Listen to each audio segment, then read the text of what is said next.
What's going on, everybody? My name is Mario. This is a channel all about amusement park type stuff, but mostly coasters. And today we're going to be talking about the unfortunate subject of California's Great America closing down sometime in the relatively near future. And this is sad for anybody that likes theme parks to see a park closing down, but it would be an even bigger shame to not make a video speculating where all of their roller coasters are going to go once the park does officially shut down. So without any further ado, let's speculate. And the coaster that I want to look at first is actually Flight Deck. Now, Flight Deck obviously is pretty old. It'll be turning 30 next year, so there's definitely a good potential that this ride gets scrapped. I have ridden this coaster a few times and it has been pretty smooth, so there is also potential that Cedar Fair will move it to another one of its parks, and I think Michigan's Adventure would be a great fit. It's one of the only parks in the Cedar Fair chain that doesn't have a B&M invert. Michigan's Adventure doesn't have a good modern looping coaster, period, and I just think it would fit nicely at the park. And on top of all that other stuff, it would likely only run one train, which would definitely limit the wear and tear on the older track. Next up is Railblazer, and this one definitely seems like a no-brainer to me. Since Railblazer was added to the park not too long ago, I'm guessing that they can probably just return the ride to RMC. I mean, this is obviously assuming that the return window is open. I'm not personally sure what RMC's return policy is, but I do think that if they at least have Railblazer's receipt, they should be able to get store credit and potentially buy something from RMC in the future. Alternatively, I could also see Railblazer going to Michigan's Adventure. Next up is Gold Striker, which has gotten rough over the years, so I could see this coaster being scrapped as well. Not to mention, it is pretty difficult to relocate wooden coasters, so I'm not really sure logistically how that would work. But alternatively, I could also see this coaster going to Michigan's Adventure, not to reopen as Gold Striker, but I think its wood could actually be used on the wooden coasters at Michigan's Adventure. I think this would really cut down on upkeep costs for the wooden coasters that are currently operating at Michigan's Adventure. So that's why I do think Michigan's Adventure is a very likely fit for Gold Striker. And then next up we have Patriot. And I have to be honest, this is probably the most likely candidate to end up at Michigan's Adventure because Patriot isn't good. It's actually a bad ride, but Michigan's Adventure doesn't really have any good coasters. So by default, Patriot would probably be the best one there, which makes it a really good fit. I definitely think this one is a no-brainer. Moving on to Demon, this is a little bit trickier of one to place. I don't think this one is obvious at all. It's definitely one of their oldest roller coasters, so I think it has a very high chance of getting scrapped. But on the other hand, it is an original Great America attraction, so one thing that I could actually really see happening is Cedar Fair just gifting this coaster to Six Flags Great America, just to sort of show their respect for another one of the original Great America parks. Alternatively, I could see this coaster going to Michigan's Adventure, which might sound like an odd choice since they already have an Aero corkscrew coaster, but I do think if they interlocked the two rides' corkscrews, that would look really sick, which definitely makes Michigan's Adventure a possibility for Demon. Psycho Mouse is the next coaster, and this is one that's a little more obvious. I think without a doubt this should go to Michigan's Adventure. Michigan's Adventure already has an Aerodynamics Wild Mouse, so it would be perfect if they put Psycho Mouse right next to it. You would have dueling Wild Mouse coasters, which would just be amazing, but since they're both made by the same manufacturer, I think maintenance would be a lot easier because you could just use pieces from the other one for any maintenance issues. And then another huge plus is having two of the same coasters right next to each other would greatly increase capacity. I mean, capacity is one of the biggest problems with Wild Mouse coasters, so having two right next to each other is just a brilliant decision in my opinion. Now, Grizzly is of course another coaster that is on the chopping block for getting scrapped entirely, but instead of letting all that good wood just go to waste, I think if they shipped all of it to Cedar Point, it could really benefit Steel Vengeance.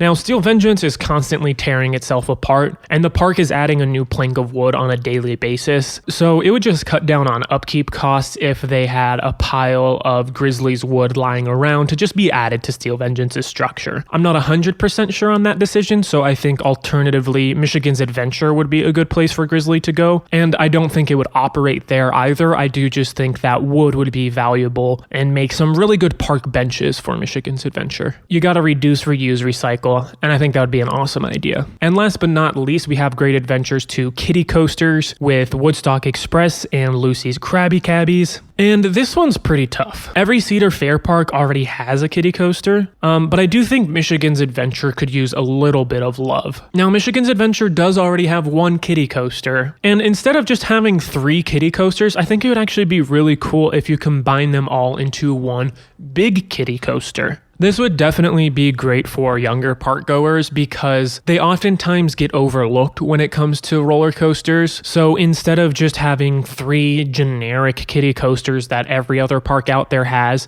just combine them all into one long one, making it really unique, giving the kids a really fun, long, enjoyable ride experience. And I really just think that would help round out the lineup at Michigan's Adventure. Anyway, that does it for this prediction video. I'd love to know what you guys think is going to happen to the coasters in the comments down below. Feel free to criticize my opinions down there, although I think I hit the nail on the head with all of them, if I'm going to be completely honest. Make sure to give the video a thumbs up if you liked it. Go ahead and subscribe and turn on notifications for more content like this. And make sure to tune in next time where I'm going to be trying to figure out where all of the coasters from Geauga Lake are going to end up.